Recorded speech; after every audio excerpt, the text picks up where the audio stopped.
I'm a bad motherfucker.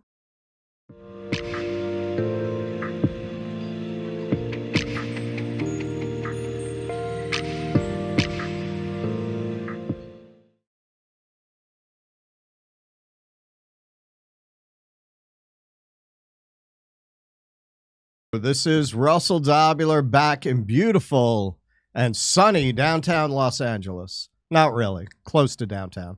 I will be guest hosting for Jimmy Dore, and Jimmy Dore will be guesting on his own show. We have him right over here. Hi, everybody. Jimmy Dore guesting.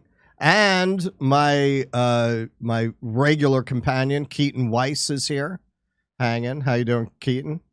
Doing good. Pleasure to be guest co-hosting on a show that you're hosting, and the host is also in studio co-hosting.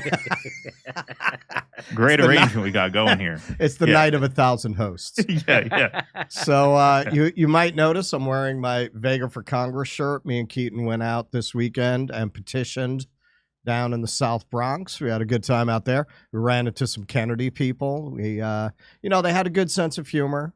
We hung out. Keaton actually signed their petition. I thought was pretty good of him, right? I did. I signed the petition, yeah. He did. I think the more ballots he's on, the more panic it's going to generate at Biden headquarters. So, I hope he gets on every ballot. All right. I think people who are pro-genocide and anti-genocide can get along. I think it's a myth that they can't. We demonstrated that in the streets. Yep. Did you see? Hugged it out. Did you see his sister and his family did a endorsement video? Oh, yeah. Well, we covered that. We had a Patreon show last night. What the fucking thing that's so amazing about that is that I've never seen every living Kennedy back to back, shot after shot after shot. And when you see them shot after shot, you realize that they are like American royals. Like, I'm sorry, but they inbreed. I mean, they all have the same weird facial features, vocal affects. Like, it would be like seeing the British royals shot after shot after shot. If you did that and whatever, your 1700s, you would realize, holy shit. So, yeah, that was quite the video. They all have the weird overbite. Yeah. I think I figured out why what happened to RFK's voice. He must have spent a lot of time screaming about his fucking family. Well, he is a stud compared to them. Like, he actually, like, he does the testosterone, whatever, he works out. Like, people, because of the voice thing, whatever. But he actually looks like a stud compared to, they look horrible. I mean, they look like 1 foot in the grave. Yeah. And the video was so lazily done. You had the chatter in the background. They couldn't even get the people to shut the fuck up while they're rolling and saying Biden is the RFK of his time. That's what the one guy said. I mean, that was a scene. Man. I mean, RFK is like doing stem cell enemas or something. I don't. Yeah, like that is. You cannot naturally be jacked like that at 70 years old. He's doing something. Well, his family could have just said nothing. Like, that's what you would do if you had class. If you actually had class and dignity and integrity. You wouldn't say anything if your brother was running for president. You would just not say anything. I mean, if they had class, they would hire a designated driver, too. And they would hire, right. Like, if you had class and you're a Kennedy, you'd hire a driver. Yeah. Well, didn't his sister get a DUI because she was driving around on pills, and didn't RFK Jr. stand beside her in court? And then she. I haven't heard any of that. No. Am I wrong about? Maybe I got him. Maybe I got one of the Kennedys. You could be right. I haven't heard it. That I don't know about. But the idea of celebrating the Kennedys is insane. It's insane. I remember when JFK Jr. killed his wife and sister-in-law, taking a plane up that more experienced pilots would not go up on that day because the weather was too hazardous. I've got this. I remember all the morons coming out and crying about it. Why? I could see you crying for his poor wife and sister-in-law who died because of this arrogant Kennedy asshole putting them in that situation. Even if you are just that arrogant and you are a risk taker, okay, go up by yourself. You're putting other people in that plane. And of course, I mean, Teddy. Teddy, the girl, he Mary Jo Kopechne? He crashed in Chappaquiddick. She was still alive for hours. For hours. For hours. He was too much of a coward to go call rescue people. She could have been alive today. That is kind of something. And he went on to be celebrated in the Senate. He's he's a lion. Yeah. What do you honestly, what do you make of that? I just think his what I don't know what it is. But his sister is definitely. I shouldn't speak. I shouldn't speak about his sister. I'm sure he loves his sister, but what an asshole! I just think that she's such a fucking. And that's what happened. That is definitely what happened. He spent most of his life screaming at her at the top of his lungs, like, "What the fuck is wrong with you?" I was on heroin, and I wasn't as fucked up as you are. I think there's a slavish impulse in human beings. It's the peasant. It's the peasant in people that they're impressed by family names. Aristocracy lasted a lot longer than democracy has. There's a deep impulse in people to be awed by bloodlines. I think it's a deep impulse in the species and a deep flaw in the species. Have you met? Why does anybody care what RFK Jr. has to say? Because his father was RFK. Why does anybody care what RFK has to say? Because his daddy was rich. That's all this is. This worship of family names. It is neo-aristocracy. You have one of the most pathetic things to me is when you have Americans who are into the royal family. Like when you saw Americans talk about the implications of King Charles. What the? Didn't we have a revolution so we wouldn't have to care about these people? What the fuck are you talking about? Why do you care? Why do you even talk? Princess Diana? I mean, I don't wish what happened to her on her, but why do you really care, man? I mean, people die horribly every day who are not aristocrats, who don't get to live large before they die like that. Why do you care about Princess Diana? Hey, was John run against Hillary Clinton for that Senate seat in New York right before his plane crashed? Am I? Yes. Yeah. There were rumors. There were rumors, but I don't. He hadn't declared. I would have remembered that. Yeah, but I think he was going to run. Back when I would really dig around every conspiracy theory I could find, I read something. People are saying, that's all I can say about this. I read something about how, the pilot about how he was hypnotized or whatever before he flew to the plane. I mean, I'm pretty sure that's bullshit, but it was an entertaining read. What do you mean he was hypnotized? I don't know. Like he was impaired somehow by the CIA before he flew the plane up so that it would crash.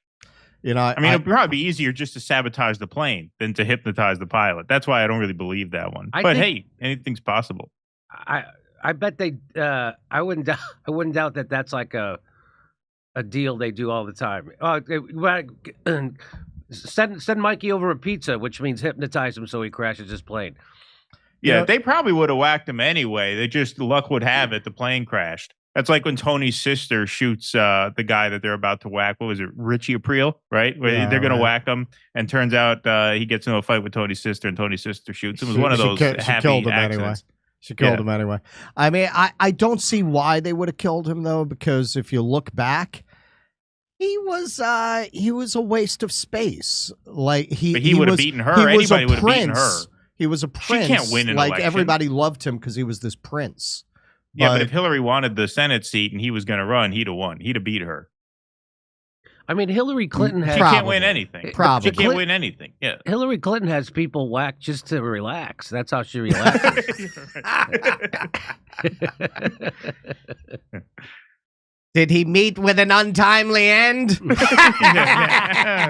I came, he saw, his plane crashed. This is a perfect segue into our first segment.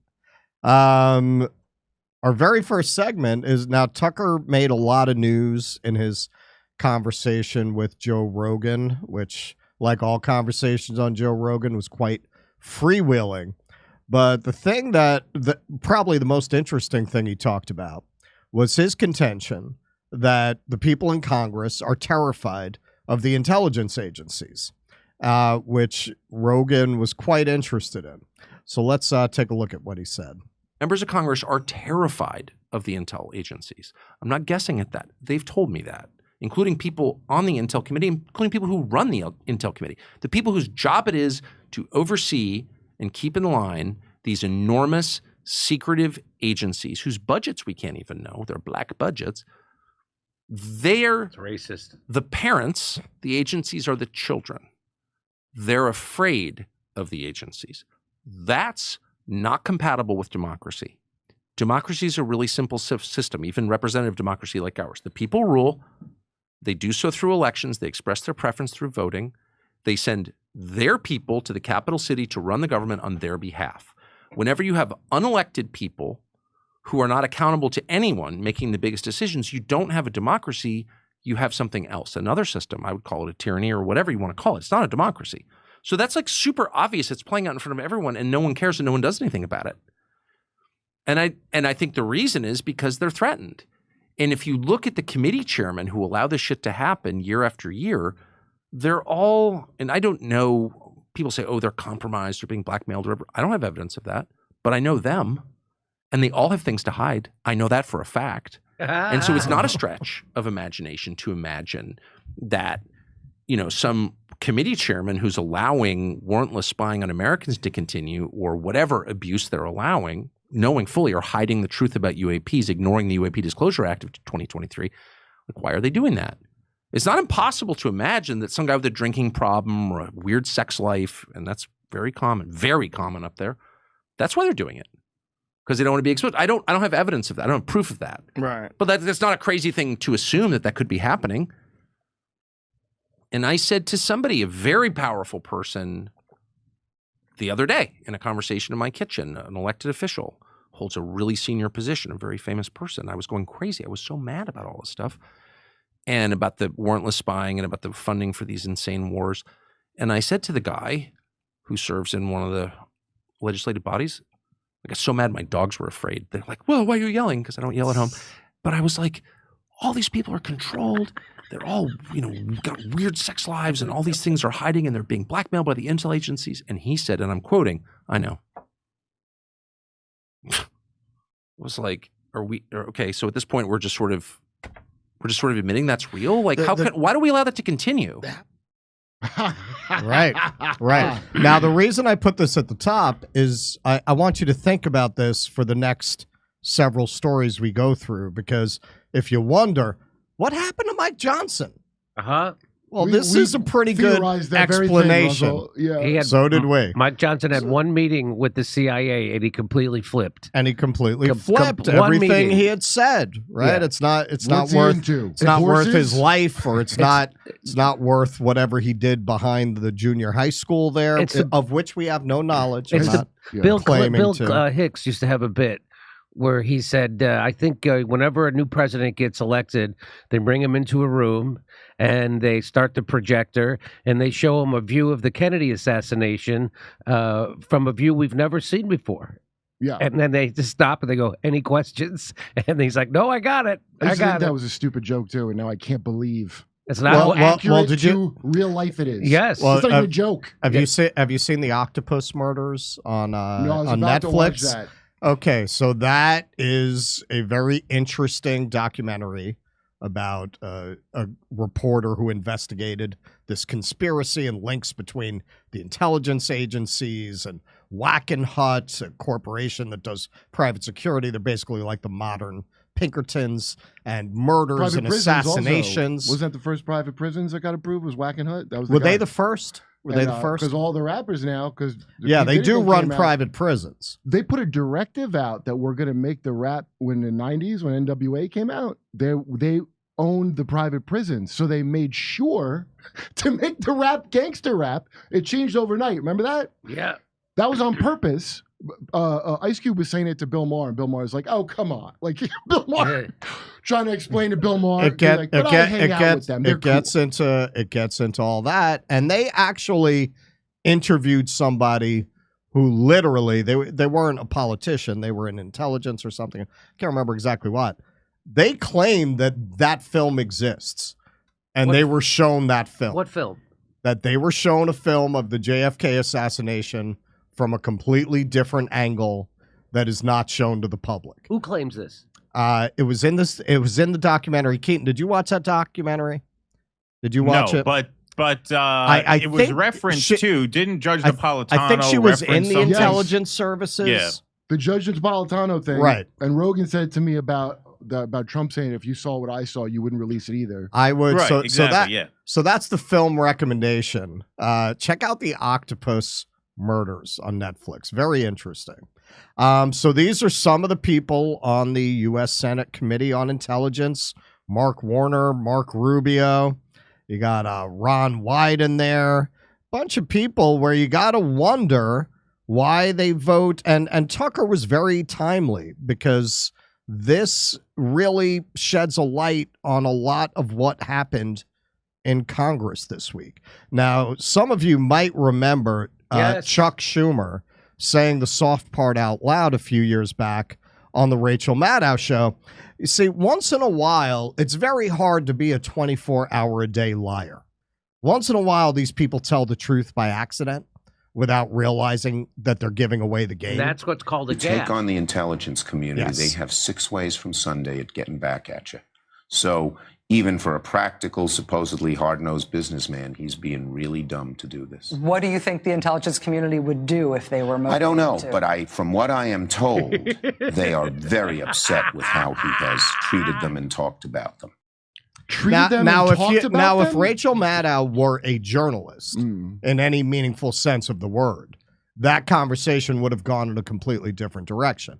Are you saying that the intelligence services can dictate terms to the president of the United States? Isn't that a violation of the Constitution? Maddow doesn't give a shit about violations of the Constitution. Yeah, what she should have said was, wait a minute, so you're telling me that the president needs to be afraid of the CIA and the FBI and not the other way around? And so then my question to you, Mr. Chairman of the party, Mr.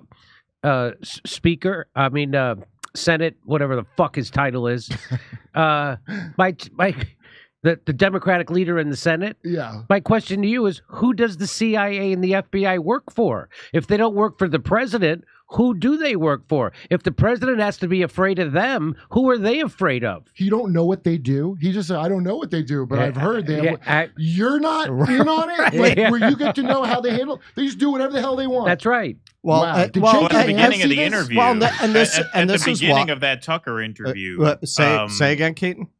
At the beginning of the Tucker Rogan interview, Tucker mentions that the 2016 race is what made him question all of what he used to think about "quote unquote" democracy and how it functions. He says once he saw the reaction to the Trump campaign and what anti-democratic measures were taken to stop a democratic result that the powers that be did not like, that led him to realize that it's not actually a democracy in a meaningful sense. You're allowed democracy when the powers that be don't care who wins. You're allowed to exercise meaningless choices, right? But once they actually are invested, you can choose in Coke which side or wins Pepsi. and which side loses, they will sabotage whoever they have to and produce an anti-democratic result if they can. And I think the only reason they didn't successfully stop Trump in 2016 is because they took for granted that he would lose. And by the time it came time to actually stop him, it was too late. And in 2020, notice they did not make that same mistake a second time. Look at all of the people who were really instrumental in that Trump victory. And I would count Julian Assange not as an agent of the Trump campaign, but certainly those leaks helped him. They locked him up. They locked Roger Stone up. They locked Steve Bannon up. They threw Alex Jones off the air. Look at all of these. I won't say they were active agents of the Trump campaign. Some were, some weren't. But all of these influential figures who sort of helped usher in this nightmare scenario in the eyes of the Chuck Schumers of the world, they were all taken off the board for that second campaign. And to an extent, they're being taken off the board now. The Daily Beast just ran an article, and it's not wrong, about how this Trump trial here with the, hush money is already hurting his campaign. If you notice, he's slipped in the polls a little bit. Biden has come up. What has Biden done that he would come up? Nothing. Right. Trump is being kept off the campaign trail because he's in court. Not only can he not have rallies, he can't fundraise. He can't go and bundle money because he's sitting in a fucking courtroom on a bullshit charge. And so they're doing it again. Like, they're not going to make the same mistake a second or third time, which means, like, yeah, odds are in a fair fight, he wins easily. But it's not going to be a fair fight. We know that. So, in the words of the courageous Cornel West, sounds like you like Trump more than you're letting on. Yeah, well, I have to play that up while I'm here, obviously. I mean, I have to feed the Trump fan. You know, So- this is a closet MAGA show that we're running. I mean that doesn't that reveal like the failure of the left, that no one will call this out because the left is now the establishment and the establishment is doing this and they're going along. There's no one, even Pulitzer Prize winning authors who I've had on the show won't write an article about how they're weaponizing the Justice Department to go after their political opponents. Certainly Cornel West isn't going to do it because he's an agent of the establishment. I mean, nobody will call this out. They all believe the ends justify the means. And if you believe the ends justify the means in this context, ironically, you are a fascist. Like, if you believe that the democratic process can be sabotaged and gutted in order to prevent an outcome that you don't like, well, that's what fascism. I mean, that is certainly. I mean, now I'm going to unironically quote Cornel West. That is actually an element of fascism. well, and if you talk to Zionists now, that they see that the genocide is not, a policy that they can openly back. I'm seeing a lot of them retreat to but Trump, but yes, we course, we can't Right. abandon Biden, but Trump. So if genocide is not your line on supporting someone, you don't have one. You literally do not have one. What is worse than genocide? Trump. I got an answer for you. But Trump. But Trump. That was easy, Ruz. No, we had the same experience, people who supported Bernie Sanders. We had very much the same experience where all of a sudden we realized everything we thought about democracy was a lie. That oh my God, the basic premise that kept a lot of people like myself at one time inside the Democratic Party was the premise that the Democrats want what Sanders was advocating, but the Republicans won't let them do it. Right. And once you actually, it was the only time in my lifetime that you had somebody representing those policies who had a chance to actually win. And when you saw the lengths that they went to absolutely make sure that he did not become the nominee, much less the president. 16 articles in the Washington Post slamming Sanders in 16 hours, letting Bill Clinton campaign inside of polling stations, just pulling out all the stops. You realize everything I ever believed was a lie. Everything about the media, the Democratic Party, the system itself, it's all a lie. It's all a lie. And for people on the other side who were, Republicans, they had that experience through what they were trying to do to get rid of Trump. Except the Democrats actually have super delegates. Yes. And the Republicans Well, they don't. also have the media. And yeah. Which is why, it made more sense for Trump to run as a Republican because they didn't have the super delegates to take it away from him. Do you think Bernie Sanders, I know we're getting off topic a little, but do you think Bernie Sanders' campaign for the 2020 nomination was a complete psyop? Now, in retrospect, I think so. I think he was there to make sure there wasn't a stronger third party or an outsider candidate to get in there. And then they knew they could just get him to tuck his tail and capitulate, which he exactly did. I don't really believe that, even as I am coming more and more to believe that a lot of what we think of as organic are psyops. But no, I think with Sanders, he caught them off guard because think about it. Every election in my lifetime, there's been a Bernie Sanders. There's been that guy who goes up and maybe he gets into the first debate and he drops some truth bombs and the media pats him on the head and says, "Oh, you did really good in that debate. He was so entertaining." And then he gets 7% and he goes away and he endorses the candidate. So I think that's what they expected. Why wouldn't they? Why wouldn't they? He announced. No, but he was talking about the next campaign. He was talking about the 2020 campaign. Remember Kerry Lake? The guy comes up. And Oh, says, you're "Don't not run." talking about 2016. No, I'm talking about 2020. I'm talking Yeah, about 2020. Of course. Okay, the thing that Because never he owes that them never big for made Trump sense to winning. me. The thing that never made sense to me, and it still doesn't make sense to me, and now that maybe we can ask some people who might know, I would love to know an answer to this. When he sat down for that 60 Minutes interview after the landslide Nevada win, even before Anderson Cooper sandbagged him with the Fidel Castro shit, I said, how on earth can anyone worth their salt on this campaign say it's a good idea to go on 60 Minutes this week? You have all the momentum on your side. You have all the momentum on your side. You are the prohibitive front runner. You have to play defense. When you're winning, your job is to sit on the ball and let the time run out. That's all he had to do. You don't go on 60 Minutes to let this, New World Order hatchet man sandbag you with a bullshit Fidel Castro question the week before Super Tuesday when you're up in the... Like, whoever made that decision to put him on 60 Minutes that day may as well have been a saboteur. Well, You are either Of course there impossibly were stupid. Who is this You Peter are either Dow? impossibly stupid to put him on 60 Minutes at that time, or you are there to tank the campaign. And at that time, I thought to myself, does this guy want to lose? Is he afraid he's going to win and he's going to throw it now at the last second? His campaign. That I mean, Russell, you and I had these conversations. We had our tiny little audio show at the time. That made no sense to me ever, and it still doesn't. And I would like to know who on the campaign booked that interview, because whoever booked that interview is the right person to ask. Was this a psyop? Okay, we would ask, but Brianna's never coming on our show. show. Well have been.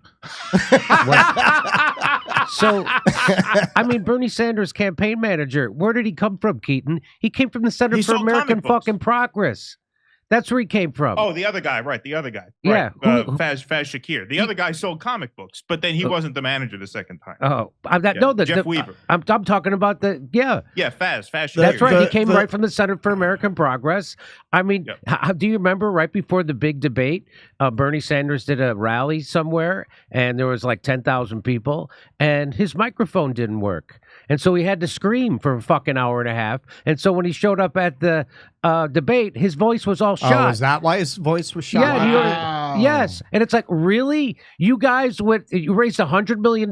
You can't get somebody to plug in a fucking microphone? Whoa, that's like shit Sharon Osbourne would pull on Ozfest. That's on the other bands. I mean, that was, to me, that's just as big an obvious insider infiltrator psyop as having him go on fucking 60 Minutes, even bigger. That's great. And then you let him go scream for a fucking hour and a half. You don't go, wait a minute, we're going to get you a microphone. This is fixable. Don't go out there and scream. You got a debate coming up. In the fucking one day he had a debate coming up. And they let him go out there and scream. And I tweeted about it. Who's the genius inside the campaign? Well, the genius inside the campaign was obviously an infiltrator.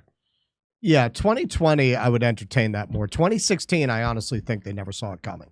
Yeah, he announces his campaign on a lawn with his hair all over the place. They weren't worried about it. No, it was cute. 2020 maybe, jokes? but something else. I mean, not just with Sanders. You look at how just absolutely unserious and incompetent and incapable all of these outsider candidates and organizations are, like the Green Party, for example. And yeah, we know that they send infiltrators into like little neighborhood anti-Iraq war organizations. Do you think they don't send infiltrators inside any third-party effort to make sure that only the most ridiculous are allowed to survive? And any that might have competent leadership, they're going to send in infiltrators to destroy it from within? Of course they do. They let the Green Party exist because they need some place to channel that 3%. That's exactly. And why isn't the Green Party fucking grown one bit in the last fucking 12 years? Not one bit. Why do you think that is? Green Party's totally fucking infiltrated. It's sustainable. Jill Stein recommended Peter fucking Dow to Cornel West. Yeah. What does that tell you? After Jesus Christ. coercing him into running, and he didn't want to. Look, do what they say, Cornell. You don't know what these people can do. Yeah. Remember, this always think is so interesting that we always see dirty hippies. Before that, peace protesters were normal people, and all of a sudden they don't shower or bathe, and they stink, and everybody hates that. Like that, who would adopt that on purpose for a serious issue? Well, that's clearly a thing. You know what I literally just had delivered here. It just got delivered today. The Deodorant? book. I got a few complaints from Misha last time during the super chats. No, weird scenes in the Canyon. It's about Laurel Canyon in the 60s. I knew you would know this. That doctor they knew Manson and Whitey Bulger and all the things. Right. That's a weird thing that's all connected. That's very strange. Right. So, yes, like this idea, a lot of people have come to me with this, that the Cultural Congress, this group of intelligence agents and academics basically infiltrated the counterculture from the post-war on. Why would you not do that? And manipulated it. Why would they not do that? It makes a lot of sense. So now, and then you look at songs like the Beatles' Revolution, and it's like, like the most popular band in the middle of the 60s is like basically singing these songs like, chill out. If they push Gloria Steinem and modern art, that means they push rock and roll. I still remember when Billy Joel went to the Soviet Union, there was a big deal about how rock and roll had penetrated Alvin and the Chipmunks when I was a kid. The cartoon is the Chipmunks singing for the wall to come down. That's a value. In America, you could do whatever the hell you want. You'd be Rocky. You could be a satanic heavy metal band. Right. We're cool with a lot of stuff.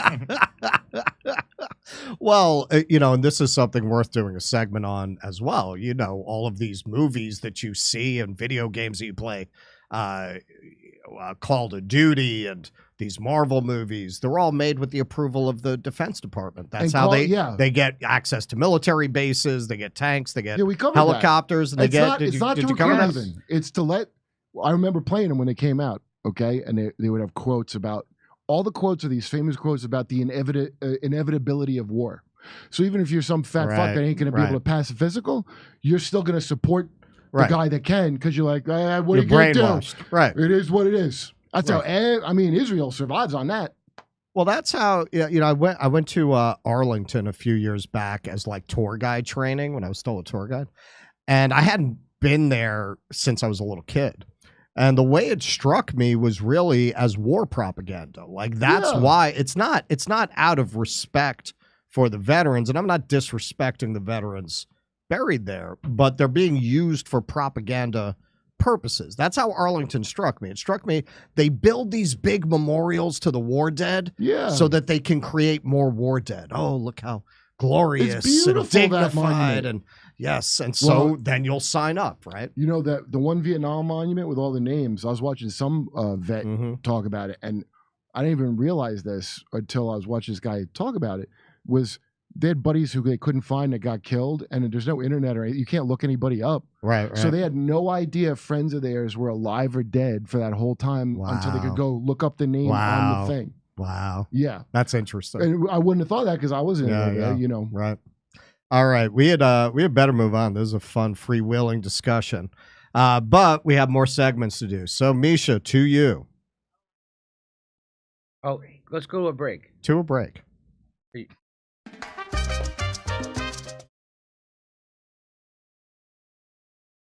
I believe having a substantial percentage of my financial future secured with gold and silver. I do believe in that. You know this if you watch this show.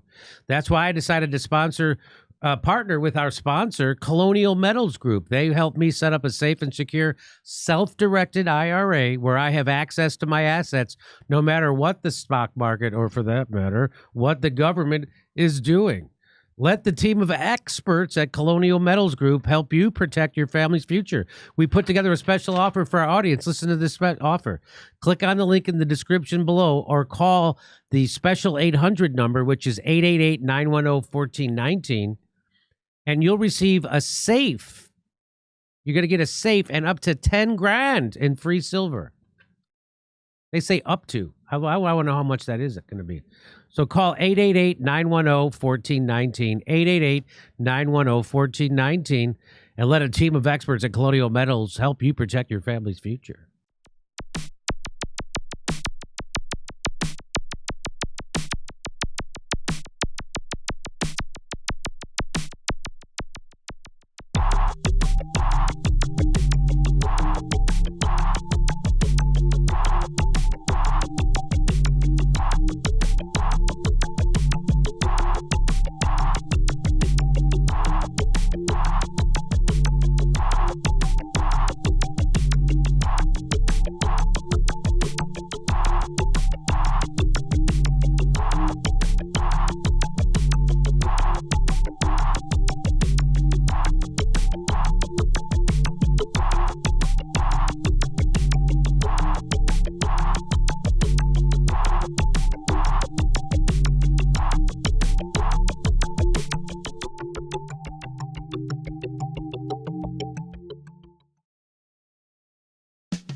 If I were Rabbi Shmuley and diddle-diddle-diddle-diggle-diddle-dum, all day long I'd diddle little bums. If I were a Shmuley man, I'd peddle all my dildos, dreidel dildos, selling dildos with my daughter and her mum.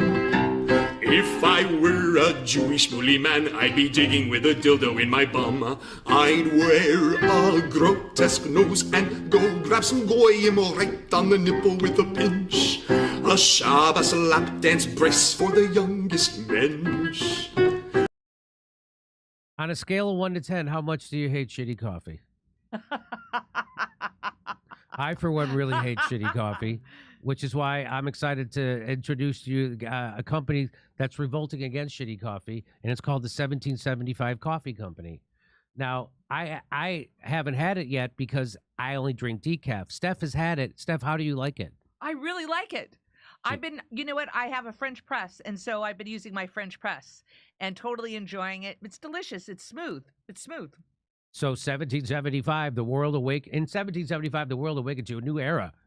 And now it's 1775 Coffee Company is bringing you a coffee that embodies that revolutionary spirit.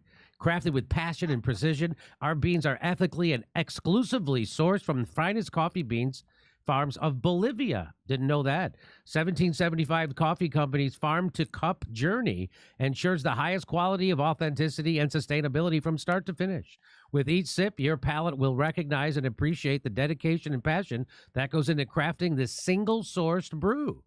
1775 Coffee Company takes pride in offering customers a truly exceptional coffee experience with their premium coffee collection. But their dedication to this revolution extends beyond the realm of taste. Safeguarding freedom of speech is critical right now, which is why 1775 Coffee Company has joined forces with Rumble in defense of one of our most fundamental rights, freedom of speech. Coffee that's sure to awaken all your senses, including the sense of freedom.